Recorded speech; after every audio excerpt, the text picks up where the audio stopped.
Hello everyone, আশা করছি আপনারা সকলে খুব ভালো আছেন। আজকের ভিডিওটাতে দেখাবো বর্ষাকালে দীঘা ভ্রমণ।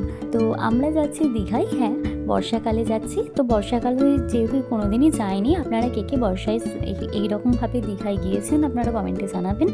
আর ভিডিওটা স্কিপ না করে পুরোটা দেখতে থাকবেন। তো আমরা হোটেলে পৌঁছে গেছি, এসে দেখছি ওয়েদারটা বেশ সুন্দর ছিল। তো আকাশ একদম পরিষ্কার ছিল। তারপরে হঠাৎ এলো বৃষ্টি, যখন সমুদ্রে যাব।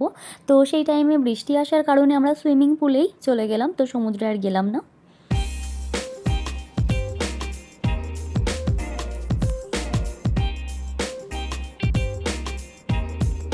তারপর বাচ্চাদের নিয়ে আমরা সমুদ্রের কাছে গেলাম, ওখানে বাচ্চারা একটু খেলাধুলা করলো।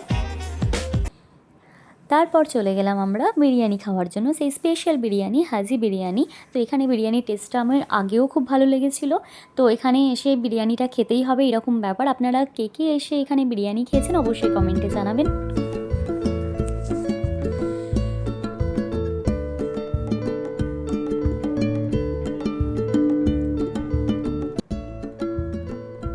সমুদ্রের এরকম উত্তাল ঢেউ আর এত সুন্দর একটা অন্যরকম পরিবেশ, সমুদ্র সৈকতটা দেখতে এত ভালো লাগছিল।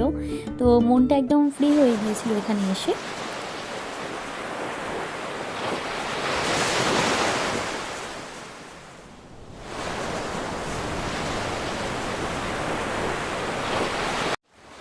যদি বৃষ্টিও ভালোবাসেন, সমুদ্রও পছন্দ করেন, তাহলে এরকম বৃষ্টি ভেজা দীঘায় একবার আসতেই পারেন। এরকম বৃষ্টি ভেজা ভেজা পথ সবসময়ই দীঘাতে দেখতে পাচ্ছিলাম, কেননা কখনো বৃষ্টি হচ্ছে কখনো বৃষ্টি হচ্ছে না, এরকমই ওয়েদার। তো আমরা এইভাবে আস্তে আস্তে চলে গেলাম ওল্ড দীঘার দিকে। ওল্ড দীঘার ঢেউটা কিছুক্ষণ উপভোগ করার জন্য ওখানে সময় কাটালাম কিছুক্ষণ। তো ওখানে ভিড় ছিল প্রচণ্ড পরিমাণে। ভাবছিলাম যে এতটাও ভিড় হবে না, কিন্তু যেটা দেখলাম গিয়ে যে বর্ষাকালেও এতটা ভিড় হতে পারে এটা ভাবতে পারিনি। তো প্রচুর ভিড় ছিল সেখানে। তারপর আমরা আবার চলে গেলাম ওখান থেকে ঢেউসাগরের দিকে, কেননা ঢেউসাগর এমনই একটা পার্ক, ওখানে বাচ্চাদের খুব ভালো লাগে গেলে। তো ওখানে গিয়েছিলাম আমরা, ওখানেও তাই বৃষ্টি ভেজা ছিল প্রচুর, বৃষ্টিও তখন হচ্ছিল। তারপর কিছুক্ষণ থামতে আমরা ওখান থেকে বেরিয়ে পড়লাম, দেন ওখানেও কিছুটা সময় কাটালাম।